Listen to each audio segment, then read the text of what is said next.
ஓம் சாந்தி 31/12/2024 காலை முரளி பாப்தாதா மதுபன். இன்றைய சாக்கார முரளிய முக்கியமான கருத்துக்களை நாம் பார்க்கலாம். பாபா சொல்கிறாங்க, இனிமையான குழந்தைகளே, தந்தை தினந்தோறும் கற்பிக்கும் கல்வியை ஒரு நாளும் தவறவிடக்கூடாது. இந்த படிப்பின் மூலமாகத்தான் உள்ளுக்குள் இருக்கும் சந்தேகங்கள் நீங்கும். பாபா கேள்வி கேட்குறாங்க, தந்தையின் உள்ளத்தை வெல்வதற்கான யுக்தி என்ன? பாபா பதில் சொல்கிறாங்க, தந்தையின் உள்ளத்தை வெல்ல வேண்டும் என்றால் சங்கமிகம் உள்ளவரையும் தந்தையிடம் எதையும் மறைக்காதீர்கள். தனது நடத்தையின் மீது முழு கவனம் கொடுங்கள். ஒருவேளை ஏதாவது பாவச் செயல் ஆகிவிடுகிறது என்றால் அவினாஷி வைத்தியரிடம் கூறிவிடுங்கள். அப்போது லேசானவராக ஆகிவிடுவீர்கள். தந்தை அளிக்கும் அறிவுரைதான் அவர் காட்டும் இரக்கம், கிருபை அல்லது ஆசீர்வாதமாகும். எனவே தந்தையிடம் தயை அல்லது கிருபை வேண்டுவதற்கு பதிலாக சுயம் தன் மீது கிருபை புரியுங்கள். இப்பேற்பட்ட புருஷார்த்தம் செய்து தந்தையின் உள்ளத்தை வென்றுவிடுங்கள் அப்படின்றாரு. ஓம் சாந்தி. புது உலகத்தில் சுகம் உள்ளது, பழைய உலகத்தில் துக்கம் உள்ளது என்பதை இப்போது ஆன்மீக குழந்தைகள் அறிந்துள்ளார்கள். துக்கத்தில் எல்லோரும் துக்கத்தில் வந்து விடுகிறார்கள். மேலும் சுகத்தில் அனைவரும் சுகத்தில் வந்து விடுகின்றனர். சுகமான உலகத்தின் துக்கத்தின் பெயர் அடையாளம் இருக்கிறது கிடையாது. பின் எங்கு துக்கம் உள்ளதோ அங்கு சுகத்தின் பெயர் அடையாளம் இல்லை. எங்கு பாவம் உள்ளதோ அங்கு புண்ணியத்தின் பெயர் அடையாளம் இல்லை. எங்கு புண்ணியம் உள்ளதோ அங்கு பாவத்தின் பெயர் அடையாளம் இல்லை. அது எந்தெந்த இடங்கள்? ஒன்று சத்யுகம், மற்றொன்று கலியுகம். இது குழந்தையுடைய புத்தியில் அவசியம் இருக்கணும் அப்படின்றார் பாபா. இப்போ துக்கத்தின் காலம் முடிவடைகிறது, சத்தியுகத்திற்கான ஏற்பாடுகளாக நடந்துட்டுருக்கு. நாம் இப்போது இந்த பதித்தமான சீச்சி உலகத்திலிருந்து வெளியேறி அந்த கரையான சத்தியுகத்திற்கு, அதாவது ராம ராஜ்யத்திற்கு சென்று கொண்டிருக்கின்றோம். புதிய உலகத்தில் இருப்பது சுகம், பழைய உலகத்தில் இருப்பது துக்கம். அப்படியின்றி யார் சுகம் அளிக்கிறாரோ அவரே துக்கம் அளிக்கின்றார் என்பது கிடையாது. சுகத்தை தந்தை அளிக்கின்றார், துக்கம் அளிப்பது மாயை ராவணன் ஆவான். அந்த எதிரிக்கு கொடும்பாவி செய்து ஒவ்வொரு வருடமும் எரிக்கிறார்கள். துக்கம் கொடுப்பவரை எப்பொழுதுமே எரிப்பாங்க. அவனது ராஜ்யம் முடிவடையும் பொழுது அவன் எப்பொழுதுமாக முடிந்து போய்விடுகிறான் என்பதை குழந்தைகள் அறிந்துள்ளார்கள். இந்த 5 விகாரங்கள் தான் அனைவருக்கும் முதல் இடை கடை காலங்களில் துக்கத்தை கொடுத்து கொண்டே வந்துள்ளன. நீங்கள் இங்கு அமர்ந்துள்ளீர்கள், அப்பொழுது கூட நாம் பாபாவிடம் செல்வோம் என்பதே உங்கள் புத்தியில் இருக்க வேண்டும். ராவணனையோ நீங்கள் தந்தை என்று கூற மாட்டீர்கள். ராவணனை யாராவது பரம்பிதா பரமாத்மா என்று கூறி எப்பொழுதாவது கேள்விப்பட்டீர்களா என்ன? ஒருபோதும் கிடையாது. ஒரு சிலர் இலங்கையில் ராவணன் இருந்தான் என்று நினைக்கிறார்கள். பாபா சொல்கிறாரு, இந்த முழு உலகமே இலங்கை அப்படின்னு சொல்லிட்டு. வாஸ்கோடகாமா அந்த ஸ்டீமர் அல்லது போட் மூலமாக சுற்றி வந்தார் என்று கூறுகிறார்கள். அவர் சுற்றி வந்த அந்த காலத்தில் இந்த ஆகாய விமானம் ஆகியவை இருக்கவில்லை. ட்ரெயின் கூட நீராவி மூலம் இயங்கிக் கொண்டிருந்தது. மின்சாரம் தனி பொருளாகும். உலகமோ ஒன்றேதான் என்று இப்பொழுது தந்தை கூறுகின்றார்.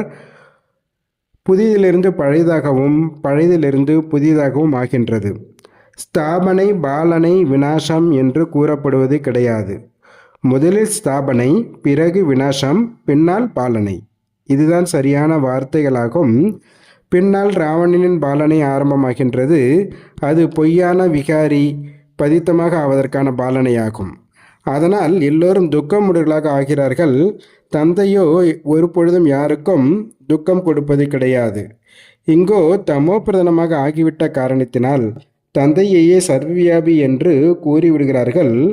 பாருங்கள் எந்த மாதிரி ஆகியிருக்கிறார்கள் அப்படின்றார் பாபா. குழந்தைகளாகிய நீங்கள் நடந்தாலும் சென்றாலும் புத்தியில் இருத்த வேண்டும். விஷயமும் மிகவும் சுலபமானதாகும்.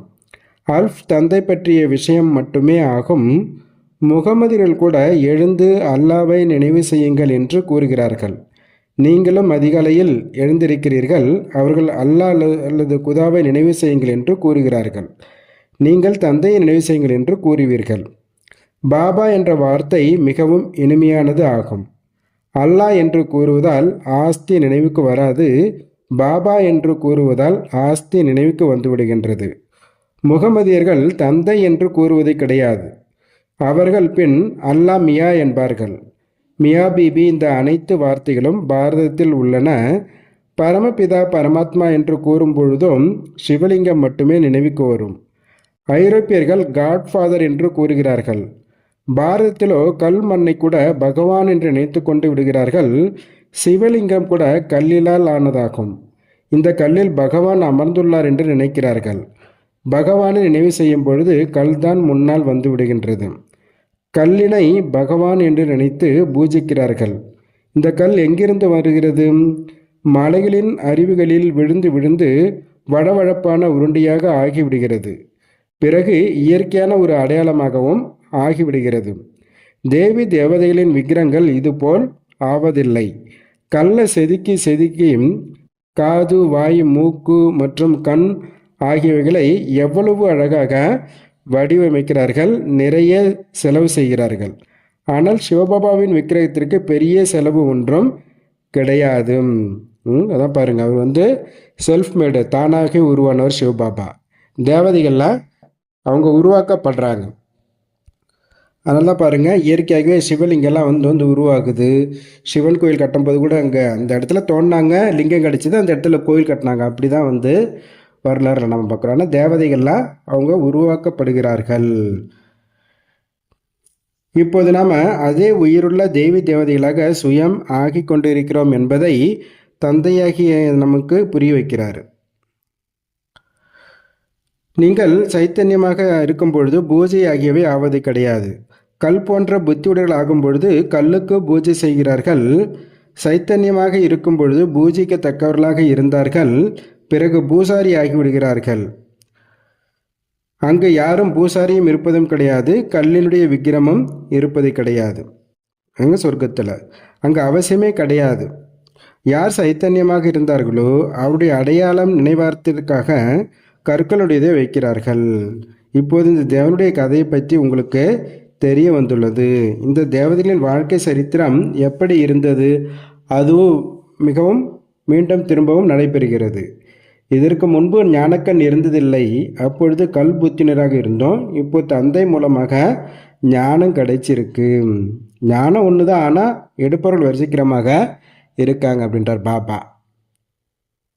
பாபா சொல்கிறாங்க, உங்களுடைய ருத்ரமாலை கூட இந்த தாரணைக்கு ஏற்பவே அமைகிறது. ஒன்று ருத்ரமாலை, மற்றொன்று ருண்டமாலை. ஒன்று சகோதர சகோதரர்களுடையது, மற்றொன்று சகோதர சகோதரிகளுடையது. ஆத்மாவிலே நாம் மிகவுமே சிறிய சிறிய புள்ளிகளைப் போல இருக்கிறோம் என்பது புத்தியில் வருகின்றது. புருவ மத்தியில் பிரகாசிக்கும் அதிசயமான நட்சத்திரம் என்ற பாடலும் உள்ளது. ஆத்மாவிலே நாம் சைத்தன்யமானவர்கள் என்பதை இப்பொழுது நீங்கள் புரிந்துள்ளீர்கள். ஒரு சிறிய நட்சத்திரம் போல் உள்ளது. பிறகு கர்ப்பத்தில் வரும்பொழுது முதலில் எவ்வளவு சிறிய பிண்டமாக இருக்கும், பிறகு எவ்வளவு பெரியதாக ஆகிவிடுகிறது. அதே ஆத்மா தனது சரீரத்தின் மூலமாக அழியாத பாகத்தை நடித்து கொண்டே இருக்கிறது. இந்த சரீரத்தை தான் பின் அனைவரும் நினைவு செய்ய முற்பட்டு விடுகிறார்கள். இந்த சரீரம்தான் நல்லது அல்லது கெட்டதாக இருக்கும் காரணத்தினால் அனைவரையும் கவருகிறது. சத்தியுகத்தில் ஆத்மா உணர்வுகளாக இருப்பாங்க, ஆத்மா உணர்வுகளாக ஆகுங்க, தன்னை ஆத்மா என உணருங்கள் என்று அந்த மாதிரி கூற மாட்டாங்க. ஏன்னா அங்கே இயல்பாகவே அந்த மாதிரி இருப்பாங்க. இந்த ஞானம் உங்களுக்கு இப்பொழுது கிடைக்குது. ஏன்னா இப்பொழுது ஆத்மா பதித்தமாக ஆகிவிட்டுள்ளது என்பதை நீங்கள் அறிந்துள்ளீர்கள் அப்படின்றார் பாபா. ஆத்மா பதித்தமாக இருக்கிற காரணத்தினால என்ன காரியம் செய்கிறாரோ அவை அனைத்தும் தவறானதாக ஆகிவிடுகிறது. தந்தை சரியான காரியம் செய்விக்கின்றார், மாயை தவறான காரியம் செய்விக்கிறது.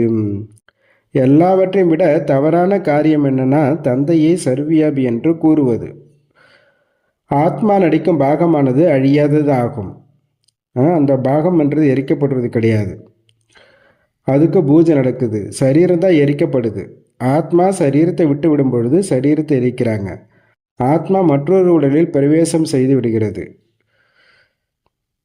பாபா சொல்கிறாங்க, நிச்சய புத்தி ஆகும்பொழுது அதனுக்கான பலன் கிடைச்சிருது, அதில் கொஞ்சம் நன்மை ஏற்படுது அப்படின்றார் பாபா.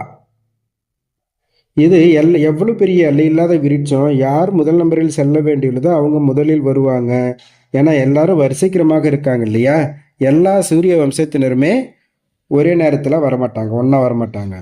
சந்திர வம்சத்தினர் எல்லாரும் ஒன்றா சேர்ந்து வர்றது கிடையாது. எல்லாம் வரிசைக்கிரமாக மாலைக்கேற்ப தான் வருவார்கள் அப்படின்றார் பாபா. எல்லா நடிகர்களும் ஒரே நேரத்தில் வந்தால் நாடகமே கெட்டு போயிடும். இந்த நாடகம் ரொம்ப அக்யூரேட்டாக அமைக்கப்பட்டுள்ளது. இதில் எந்த ஒரு மாற்றமும் ஏற்பட முடியாதுன்றார் பாபா. பாபா சொல்கிறாங்க, இனிமேலும் இனிமையான குழந்தைகள் இங்கே அமர்ந்திருக்கும் பொழுது இந்த ஒரு நினைவில் புத்தியில் அமரணும். மற்ற சத்சங்கத்திலும் வெவ்வேறு விஷயங்கள்லாம் புத்தியில் வரும். இதுவோ ஒரே ஒரு படிப்பு. இதன் மூலம் உங்களுக்கு வருமானம் ஏற்படுகின்றது. அந்த சாஸ்திரங்கள் ஆகியவை படிப்பதால் சம்பாத்தியம் வருவது இல்லை. ஆம், கொஞ்சம் நல்ல நல்ல குணங்கள் இருக்கும். கிரந்தம் படிப்பதற்காக அமர்கிறார்கள் என்றால் எல்லோருமே நிர்விகாரியாக இருப்பார்கள் என்பது கிடையாது. இந்த உலகத்தில் எல்லோருமே பிரஷ்டாச்சாரத்தால் பிறக்கிறாங்கன்னா அப்பா சொல்கிறாரு, அங்கு ஜென்மம் எப்படி ஏற்படும் அப்படின்னு குழந்தைகளாகிய உங்களிடம் சிலர் கேட்பார்கள். அங்கோ 5 விகாரங்களே கிடையாது என்று கூறுங்கள். அங்கே யோக பலத்தினால் குழந்தைகள் பிறப்பாங்க. குழந்தை வரப்போவது முன்கூட்டியே சாட்சாத்காரம் ஆகும். அங்கு விகாரத்தின் விஷயம் கிடையாது. இங்கோ குழந்தைகளையும் கூட மாயை வீழ்த்தி விடுகிறது. ஒரு சிலரோ தந்தையிடம் வந்து கூறவும் செய்கிறார்கள். கூறவே இல்லை என்றால் 100 மடங்கு தண்டனை ஏற்பட்டுவிடும். ஏதாவது பாவ செயல் நடந்ததுன்னா உடனே தந்தைகிட்ட கூறிவிட வேண்டும். தந்தை அவினாஷா வைத்தியர் சர்ஜனிடம் கூறுவதால் நீங்கள் லேசாக ஆகிவிடுவீங்க. சமங்கம யுகம் உள்ளவரையும் தந்தையிடம் எதையும் மறைக்கக்கூடாது. யாராவது மறைச்சாங்கன்னா தந்தையின் உள்ளத்தை வெல்ல முடியாது. எல்லாமே முயற்சியை பொறுத்ததாகும் அப்படின்றார் பாபா. பள்ளிக்கூடத்துக்கு வரவே இல்லைன்னா கேரக்டர் எப்படி திருந்தும்? இச்சமயத்தில் எல்லோருடைய நடத்தையும் மோசமாகி இருக்கு. இந்த விகாரம்தான் முதல் நம்பரின் மோசமான நடத்தையாகும். எனவே குழந்தைகளே, காம விகாரம் உங்களுடைய மகா எதிரியாகும் என்று தந்தை கூறுகின்றார். இதற்கு முன்பேயும் இந்த கீதையின் ஞானம் கேட்டிருந்தார். ஆனால் இந்த எல்லா விஷயங்களும் புரியாமல் இருந்தது.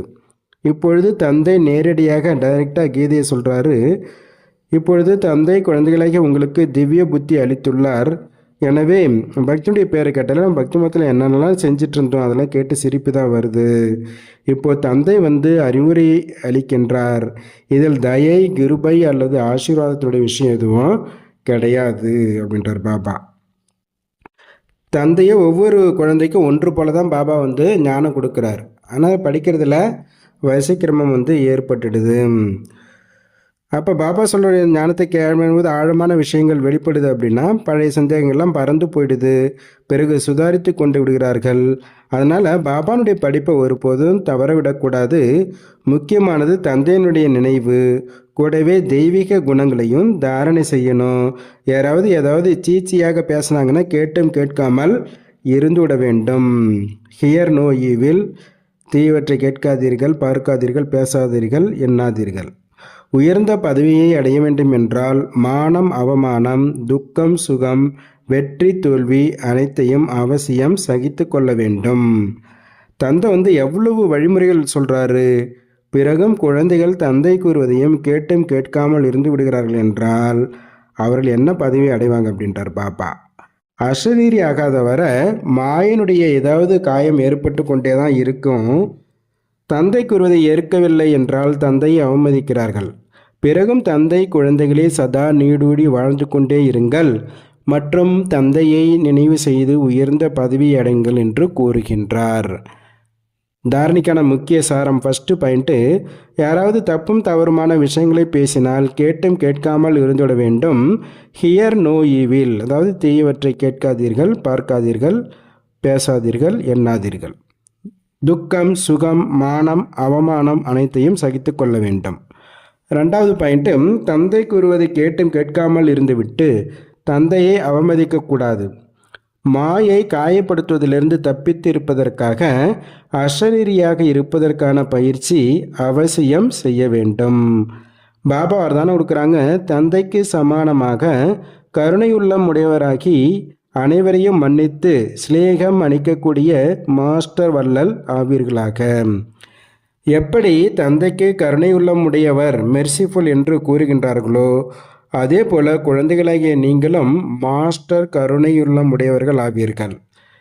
யார் கருணை உள்ளம் கொண்டவர்களாக இருப்பார்களோ அவர்கள் நன்மை செய்யக்கூடியவர்களாக இருப்பார்கள். தீமை செய்பவர்களை கூட அவர்களால் மன்னிக்க முடியும். அவர்கள் மாஸ்டர் சிநேகத்தின் கடலாக இருப்பார்கள். அவர்களிடம் சிநேகத்தை தவிர வேறு எதுவும் இருக்கவே இருக்காது. தற்சமயம் செல்வத்தை விட சிநேகத்தின் அவசியம்தான் அதிகமாக உள்ளது. எனவே மாஸ்டர் வள்ளல் ஆகி அனைவருக்கும் சிநேகத்தை கொடுத்து கொண்டே செல்லுங்கள். யாருமே வெறுங்கையுடன் திரும்பி செல்லாதிருக்கட்டும் அப்படின்றாரு. ஸ்லோகன் சொல்கிறாரு, தீவிர முயற்சியாளர் ஆக வேண்டும் என்ற விருப்பம் இருக்கிறது என்றால் மனம் இருந்தால் மார்க்கம் கிடைத்துவிடும். நல்லது. ஓம் சாந்தி, ஓம் சாந்தி, ஓம் சாந்தி. நன்றி பாபா.